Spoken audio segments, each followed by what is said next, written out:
Hey guys, welcome back. This is how to use ConvertKit as a click funnel. So guys, first thing that you will do is get the ConvertKit API key. So in order for you to do that, just simply go ahead and click on your profile on the top right over here. And now a drop down will show up and go to settings. Now, once you are on the settings, just simply scroll down and go for the developer over here on the left side. And now just simply scroll down and you should be able to see here your API key and your API secret. And now I made this table over here so we can dive in deeper. So first, just simply go ahead and go to your click funnel.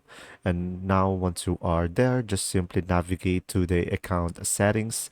And after that, just simply go ahead and click on integration. And after that, just simply select add new integration and just simply search for ConvertKit and select the ConvertKit icon.